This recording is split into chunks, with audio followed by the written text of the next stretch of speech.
The garden of twin moons bloomed under a sky washed clean of war. Silver petals drifted on a breeze that carried the scent of rain and old promises. At its center, beneath an arch of living crystal that hummed with starlight, Queen Silva waited. She wore no crown, no robes of state, only a simple gown woven from moonlight and moss.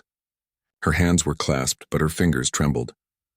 Alara walked toward her, barefoot on the soft grass. Nyx followed a few steps behind. His scales dulled from battle, but his eyes bright with pride.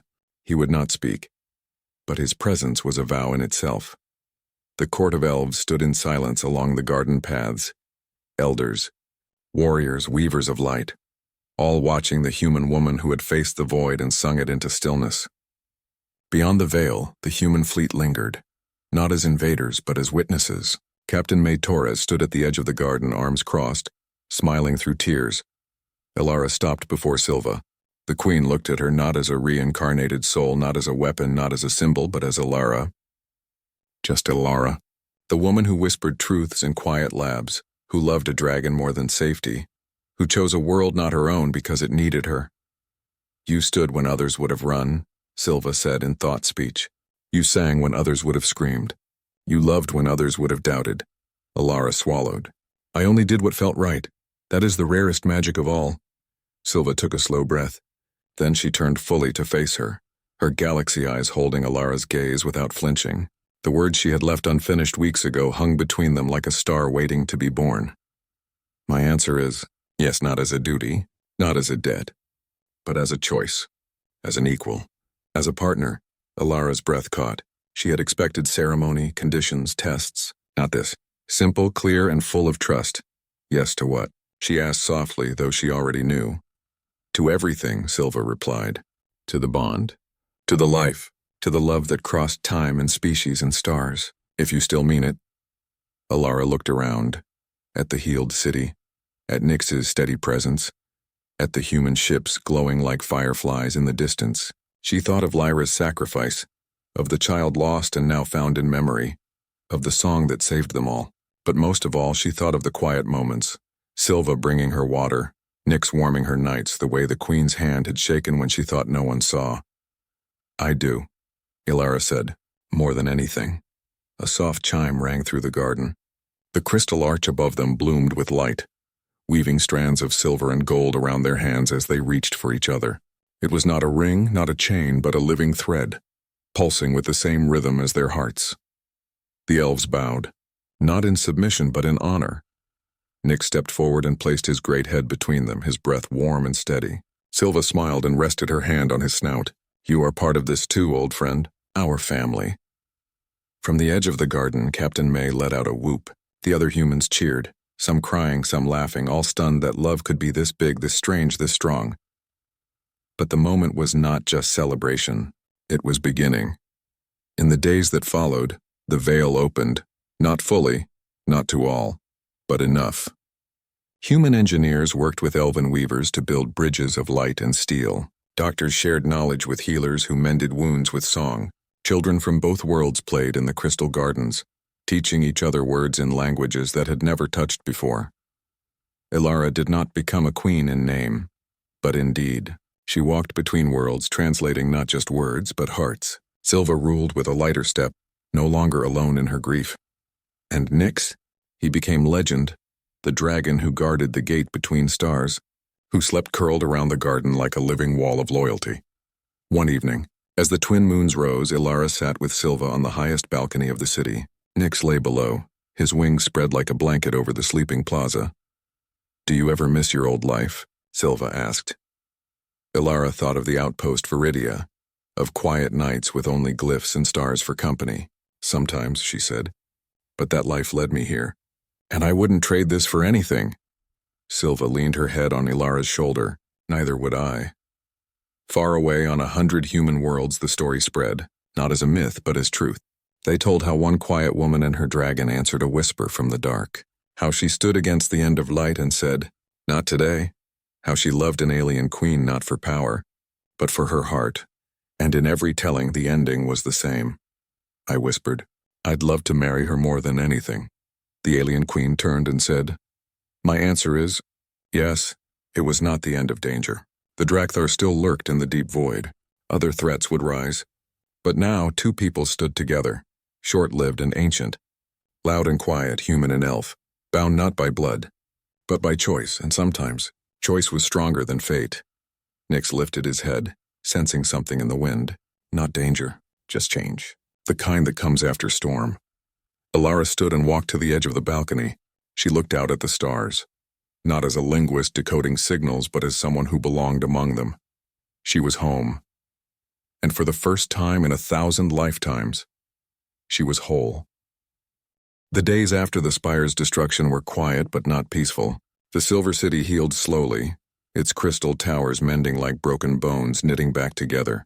Alara rested in a chamber woven from living vines, her body weak but her mind sharp. Nyx never left her side, his warmth a steady comfort against the cold weight of what was coming. Queen Silva visited often, bringing water that tasted like starlight and bread that never grew stale. She spoke little, but her eyes held a new kind of respect, not just for Lyra's return, but for Alara herself, the human who had faced the heart of memory and not broken. One evening, as the twin moons rose, Silva sat beside her. "The Drakthar will return," she said in thought speech. "They tasted our fear. They will come with more than ships this time. They will bring the void song, the sound that unravels minds." Alara sat up slowly. "Then we need more than light blades and memory fire. We need a shield," Silva agreed, "but not of stone or energy. A shield of will, and for that we need allies." Alara knew what she meant. "Fly people," Silva nodded. "Humans are reckless, loud, short-lived, but they feel deeply, and sometimes feeling is stronger than time." Alara smiled faintly. "They'll come. I sent a signal before we entered the Forbidden Zone. A simple one, just my name, Nyx's frequency, and a star coordinate. If anyone heard it, they will come," Silva finished, "because humans do not abandon their own." But even as hope grew, danger stirred. Deep in the outer rings of the system, the Drakthar gathered, not in ships but in living clouds of shadow that swallowed asteroids whole. At their center floated a being older than the elves, a Drakthar High Warden, his body made of frozen screams and shattered promises. He had watched the spire fall. He had heard the old song, and he knew now that Lyra had returned. He would not send an army. He would come himself. Meanwhile, far beyond the veil, on the edge of human-controlled space, a small fleet gathered. They were not warships. They were freighters, mining haulers, medical shuttles, vessels crewed by ordinary people who had picked up Alara's signal. Some thought it a prank, others a ghost. But a few, like Captain May Torres of the cargo vessel Steady Hand, knew better. May had worked with Alara once, years ago, on a linguistics project near Mars orbit. She remembered the quiet woman who could speak to machines like they were friends. When she heard Alara's voice in the static, whispering coordinates and a dragon's hum, she didn't hesitate. She called every ship she knew, not with orders but with a plea. "A friend is in trouble. She's where no one goes. If we don't go, no one will." And so they came, not because they were ordered, not because they were paid, but because someone they barely knew had once been kind to them, and that was enough. Back in the Silver City, Alara stood on the highest tower with Nyx and Silva. The air hummed with tension. "They're coming," Nyx rumbled in his deep voice, the first time he had spoken in days. Not in words, but in feeling. Alara understood. "The Drakthar?" she asked. "Worse," Nyx replied. "The Eater of Oaths." Silva went pale. "The High Warden? He does not fight with weapons. He feeds on broken promises. If he reaches the heart chamber again, he will not just destroy the veil, he will unmake it from the inside." Alara looked at her hands. They were still human, still soft, but they had held a light blade. They had sung the old song. They had chosen love over fear. "Then we meet him before he gets here," she said. Silva shook her head. "We cannot win alone." "We're not alone," Alara said, pointing to the sky. At first there was nothing, then a flicker, a tiny dot of light growing larger, then another, and another. The human fleet. They were small against the vastness of space, their hulls patched and painted with names like Bright Hope, Second Chance, and May's Folly. They had no shields strong enough for elven space, no weapons that could pierce Drakthar armor, but they came anyway. Queen Silva watched them approach, her eyes wide. "They risk everything, for one woman. For one friend," Alara corrected softly. The High Warden arrived at the same moment. He did not fly. He unfolded from the dark, his form shifting like smoke over bone. His voice was not sound but silence, the kind that makes ears ring and thoughts scatter. "Lyra," he hissed into their minds. "You think a song can stop hunger? You think love can fill the void?" Nyx roared, launching himself into the air. Ilara climbed onto his back, her light blade already glowing. Silva followed on her silver hawk, her hands weaving shields of pure will. But the warden did not attack them. He turned toward the approaching human ships. "Ah," he whispered, "fragile sparks. Let me show them what happens to hope." He raised a hand and a wave of null energy rolled toward the fleet. It did not burn, it erased. Any ship it touched would forget how to fly, how to breathe, how to be. Ilara cried out, "No!" But before the wave could reach them, the lead ship, the steady hand, fired not a weapon but its comms array. Not with data but with sound. Music, not elven song, not ancient hymn. Just a simple human lullaby, played on a tinny speaker meant for cargo alerts. Behind it, voices joined, dozens of them singing off-key, full of fear but full of heart. The null wave faltered. The warden recoiled as if burned. What is this? It was not power. It was meaning. And meaning was poison to the void. Emboldened, the other ships joined in. Some played songs. Some sent messages.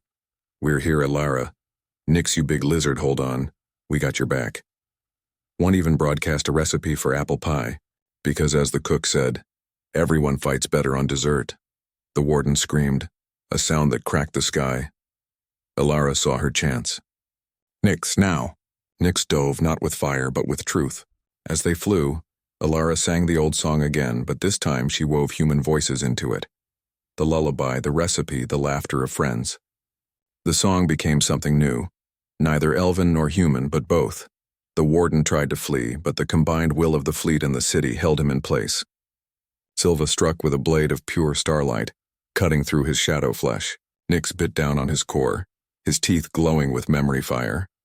And Ilara, at the center of it all, placed her hand on the warden's chest and whispered, "You are not forgotten, but you are not welcome here." The warden shattered into dust that scattered on the solar wind. Silence returned. Then, cheers erupted.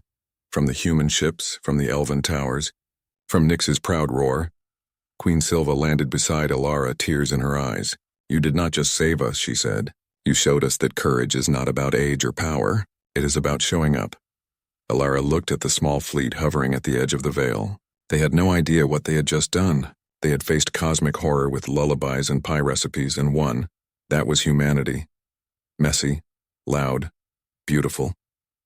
Silva turned to her. "The final vow can now be spoken. The veil is safe. The way is clear." Ilara took a deep breath. She was ready. But before she could speak, Nyx nudged her gently. He looked at her, then at Silva, then at the stars. He was reminding her, this was not just her choice. It was theirs. Ilara smiled. "Yes," she said. "It's time." The battle raged above the Silver City, but Ilara knew fighting alone would not win the war. The Drakthar ships were too many, their weapons too cruel. They did not just destroy, they consumed. Every blast they fired drank light, leaving behind patches of dead space where even thought could not travel. Queen Silva's silver hawk darted between enemy vessels, firing beams of pure starlight. Nyx roared, breathing fire that burned not with heat but with memory. Flames that forced the Drakthar to relive their own forgotten pain. Ilara swung her light blade, cutting through armor that screamed as it shattered, but for every ship they downed, 2 more appeared from the red rift tearing open in the sky. Then without warning, the ground beneath the city trembled violently. A deep crack split the plaza, and from it rose a black spire, twisted, pulsing, covered in eyes that blinked in unison. The Drakthar were not just attacking from above. They were planting a seed of void in the heart of the world. Silva cried out in thought speech, "The core is awakening. If that spire reaches the planetary heart, the veil will collapse forever." Ilara looked at Nyx. "We have to go down there." Nyx nodded, diving through the smoke and fire toward the crack in the earth. They landed hard on the broken stone, just as the spire began to sink deeper into the ground. Around it, shadowy figures crawled. Drakthar ground troops, their bodies made of shifting smoke and bone. Ilara raised her blade. Nyx unleashed a blast of memory fire, scattering the creatures, but more kept coming. Suddenly, the queen landed beside them, her robes torn, her face streaked with ash. The elders are holding the sky, but they cannot last. You must enter the memory veins. Only there can you stop the spire at its root. The memory veins? Alara asked. The living pathways beneath the city. They carry the history of our people. If you can reach the heart chamber, you can awaken the old song, the one Lyra used to seal the veil. But I don't know the song, Alara said. You will remember it when you hear it, the queen replied.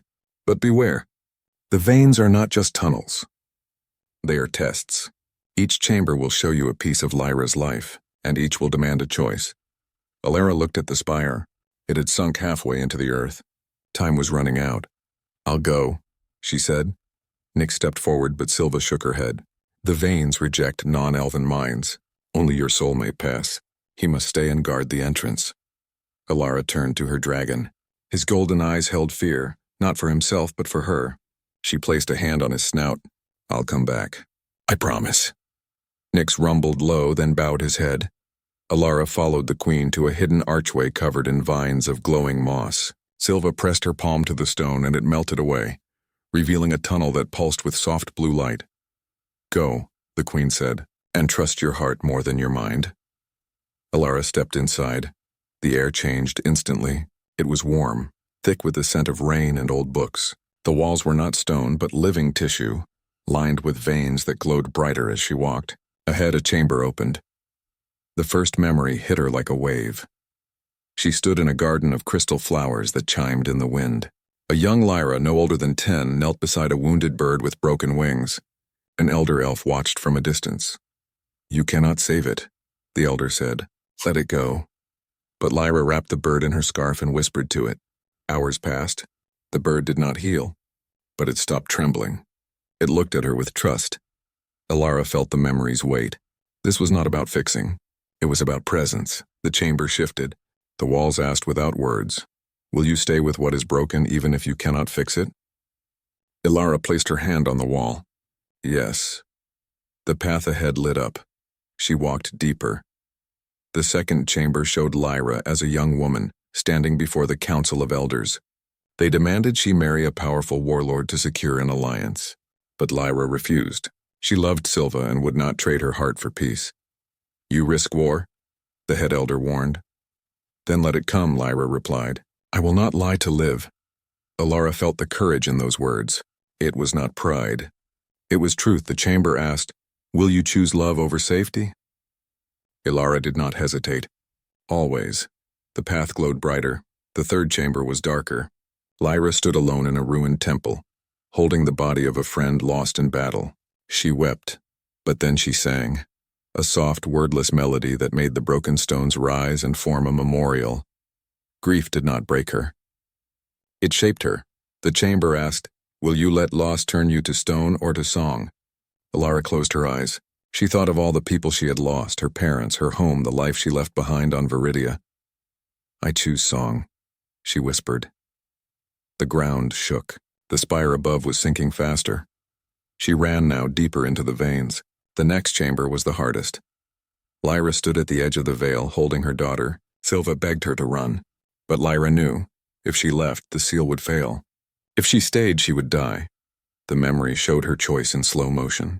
Lyra kissed her child's forehead, whispered a lullaby, and handed her to a trusted guard. Then she turned and walked into the light. Alara fell to her knees. This was the moment. The sacrifice.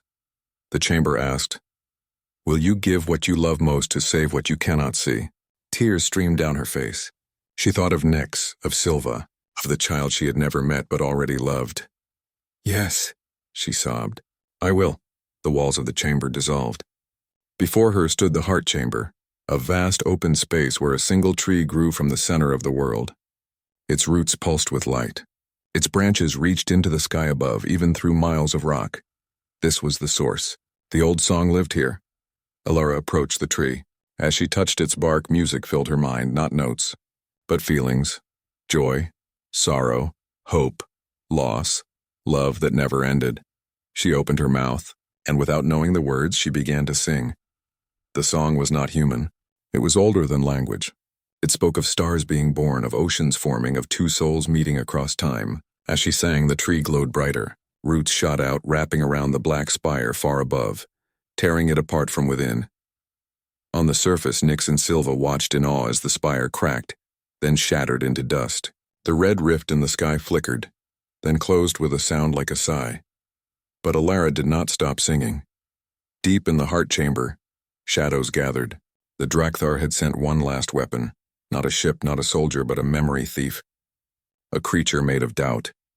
It took the form of Alara's old self, the xenolinguist who doubted everything, who feared she was not enough. "You are not Lyra," the shadow whispered. "You are just a human playing dress-up. You will fail them all," Alara faltered.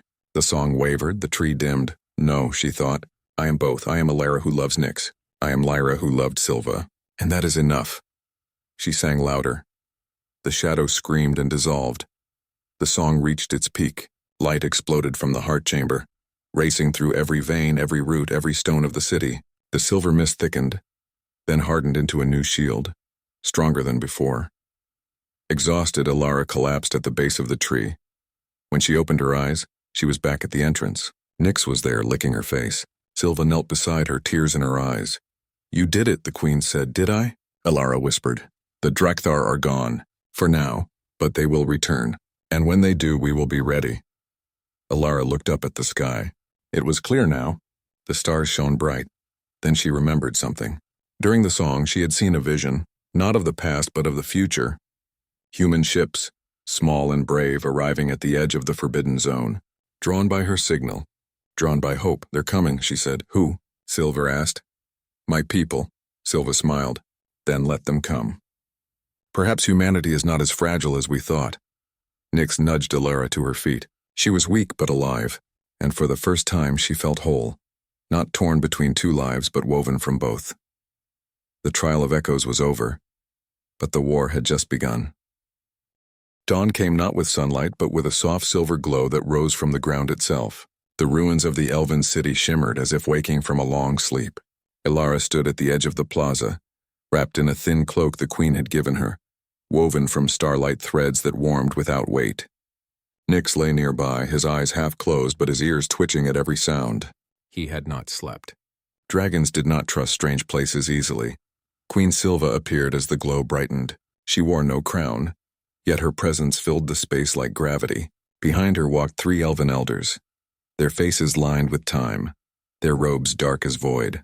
They carried no weapons, but their eyes held power, cold, sharp, and old. "You have chosen to stay," the queen said in thought speech. "Now you must prove you are worthy." Alara nodded. She did not ask what the test would be. She already knew it would not be simple. The elders formed a circle around her. Nyx rose, but the queen raised a hand. "He may not enter the trial. Only you." Alara turned to her dragon. "Wait for me," she whispered. Nyx rumbled low, then lowered his head. He would wait, but his tail coiled tight, ready. The queen stepped forward. "To save my people, one must love without knowing and vow without seeing. This is the riddle of the Sundering. Solve it, and the seal will hold. Fail, and the Drakthar will feast on our light." Alara frowned. "Love without knowing? What does that mean?" The queen did not answer. Instead, she lifted her hands.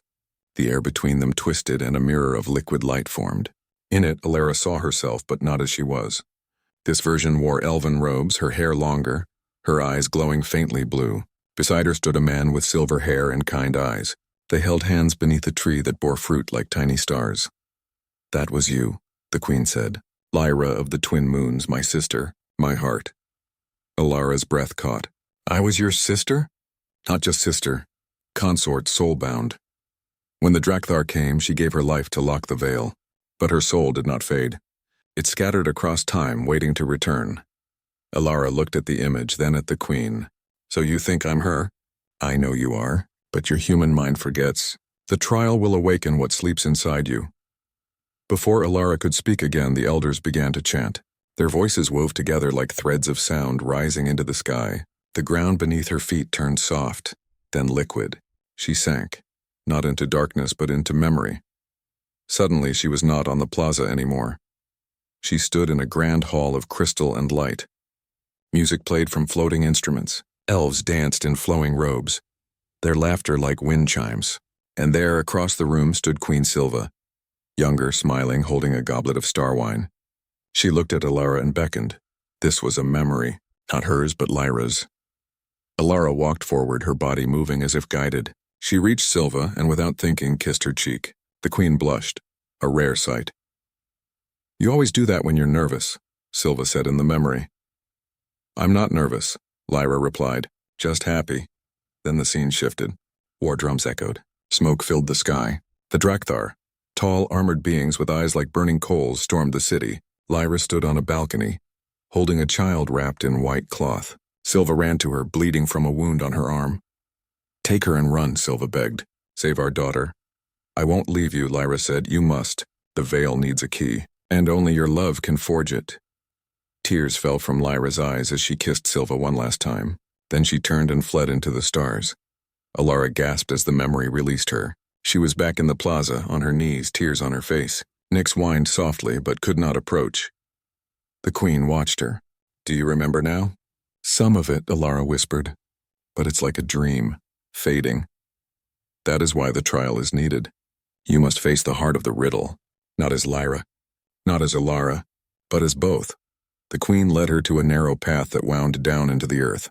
The walls glowed with veins of blue crystal. The air grew colder, heavier. At the end of the path stood a door made of bone and starlight. "Behind this door is the Chamber of Echoes. You will see 3 visions. Each will test your heart. Answer truly and the way forward opens. Lie even to yourself and you will be lost forever." Alara took a deep breath. "What if I'm not ready?" "You already are. You came here because part of you never left." She pushed the door open. Inside, the room was empty except for 3 pools of water, each reflecting a different sky. Above the first pool hung a question written in light. "What is love without reward?" Alara stepped forward. The water rippled and an image formed. She saw herself as a child, giving her only toy to a crying friend. No one saw.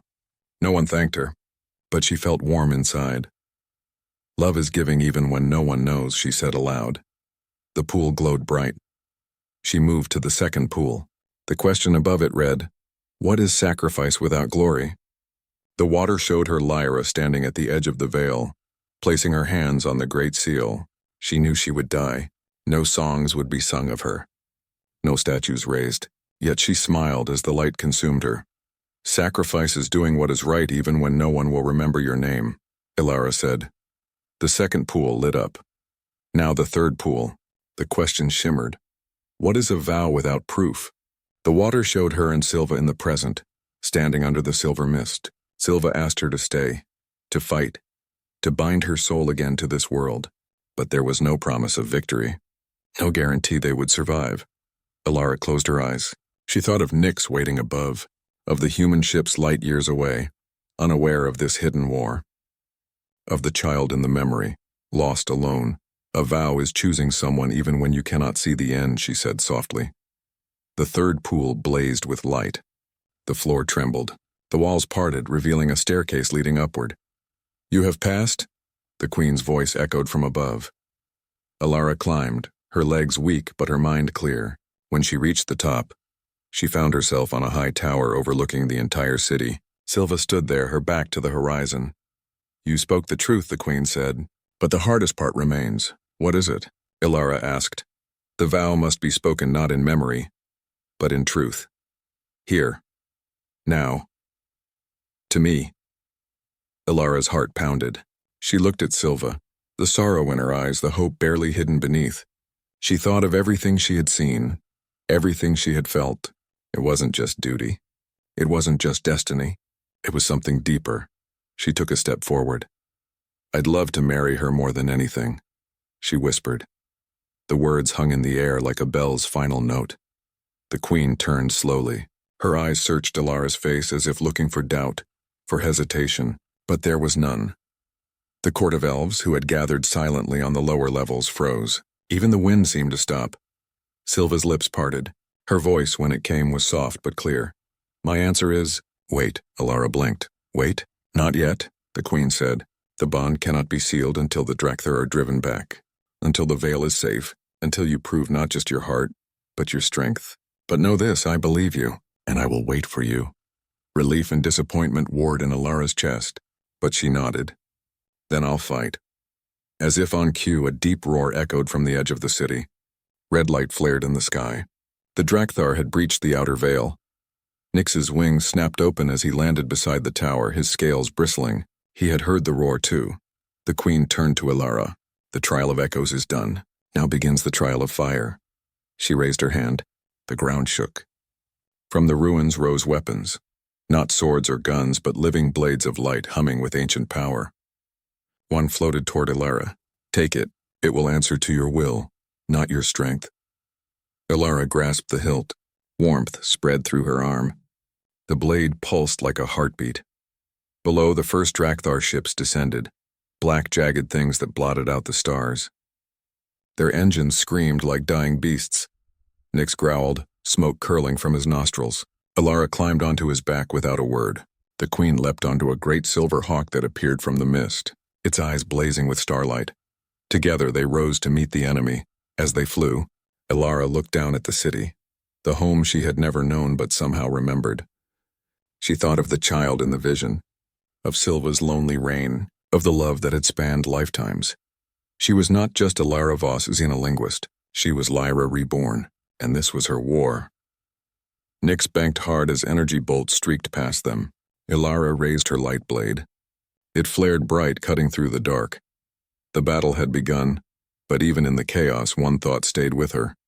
The queen's words. My answer is, wait. And for the first time, Ilara understood. It was not a rejection. It was a promise. And promises, once made between souls, could move stars. On the edge of known space, where stars grew thin and silence pressed against the hull like cold water, the research outpost Viridia drifted. It was little more than a cluster of rust-streaked modules bolted to an asteroid, spinning slowly in the dark. Inside, Ilara Voss sat cross-legged on the floor of the linguistics lab, her back against a humming console, eyes fixed on a screen filled with glowing symbols no human had ever understood. She was not a soldier, not a pilot, not even an official ambassador. She was just a woman with a quiet voice and a mind that saw patterns where others saw noise. Her fingers traced the air as if she could touch the meaning behind the alien script. Beside her, curled in a nest of thermal blankets and old ship schematics, lay Nyx. He was not a large dragon by ancient standards, but to human eyes he was enormous. Long as a ground car, his scales the color of midnight oil, shifting subtly with every breath. One golden eye opened halfway, watching her with calm intelligence. They had been together since Ilara was 16, when she found a wounded hatchling in the ruins of an off-world colony. No one knew how a dragon egg had ended up on a human mining moon. But Ilara had nursed him back to health, and they had never been apart. Over the years, Nyx had grown, and so had their bond. He did not speak in human words, but Ilara always knew what he meant. A flick of his tail, a low hum in his chest, the way his ears tilted when danger neared. For 3 weeks, the outpost had been receiving a signal, not a distress call in any known language, not even in the emergency frequencies used by the Galactic Council. It was a whisper, really, soft, repeating, and strangely musical. It came from the Forbidden Zone, a region marked on every star chart with red warnings. No ship was allowed to enter.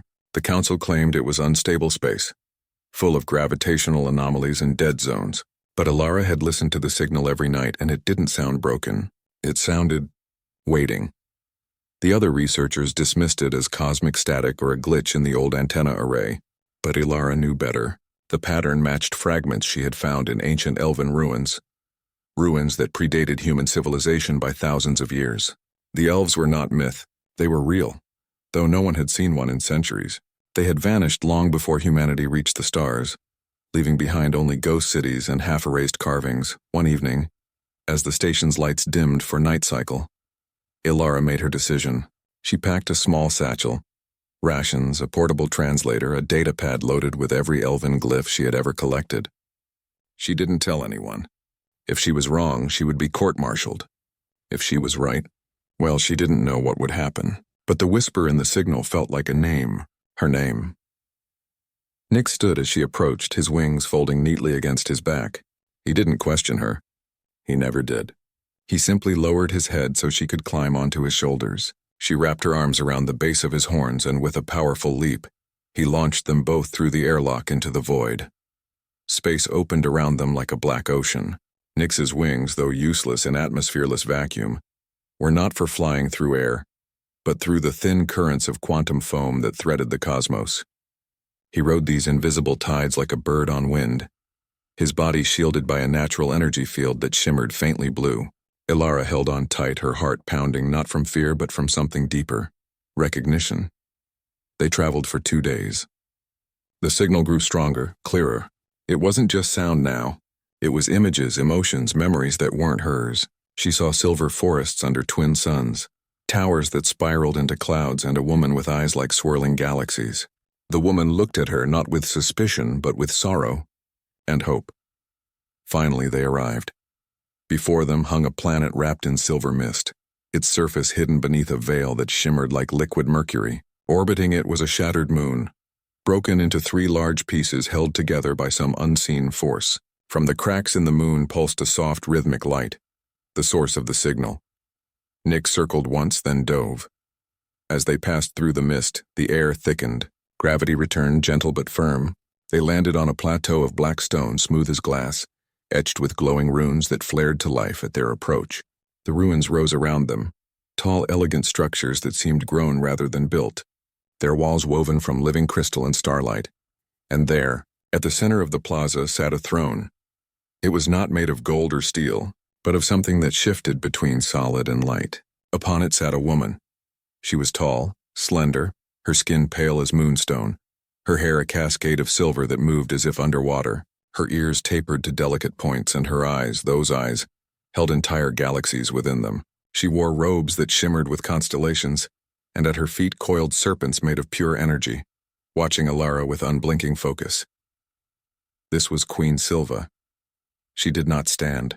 She did not speak in words. Instead, a vibration filled the air, low and resonant, like a cello played in deep space. It passed through Ilara's bones into her chest and settled in her mind as meaning. "You came." Ilara swallowed. "I heard you." The queen tilted her head. The wind stilled. Even Nyx went rigid, his muscles tense, his breath held. He sensed something ancient here, something older than dragons. "You are human." The queen's voice echoed in Ilara's thoughts. "Fragile, fleeting. Why would you risk the forbidden zone for a whisper?" "Because it wasn't just a whisper," Ilara said, her voice steady despite the awe pressing down on her. "It felt like a memory, like I'd heard it before, in a dream. Or another life." A flicker of surprise crossed the queen's face. Rare. Humans did not speak of past lives. They lived once and burned fast like sparks. "And your companion?" The queen's gaze shifted to Nyx. "He is not of this age, not of this world. He's mine," Ilara said simply. "And I'm his." Nyx let out a soft rumble, not a threat but an acknowledgement. The energy serpents at the queen's feet uncoiled slightly, as if reassured. Queen Silva rose. She moved without sound, her feet barely touching the ground. She circled Ilara slowly, studying her as one might study a rare flower that bloomed only once every 1,000 years. "You look like her," the queen murmured in thought speech. "The same eyes, the same stubborn tilt of the chin." "Like who?" Ilara asked. "The one who left." "The one who loved us, and was lost." Ilara's breath caught. She wanted to ask more, but the queen raised a hand. The air around them shimmered, and suddenly, images bloomed in the sky above. The fall of a great city, a war among stars, a human-looking woman standing beside an elven king, holding a child that was neither fully human nor fully elf. Then darkness. Silence. "That was the sundering," the queen said, "when the Drakthar came.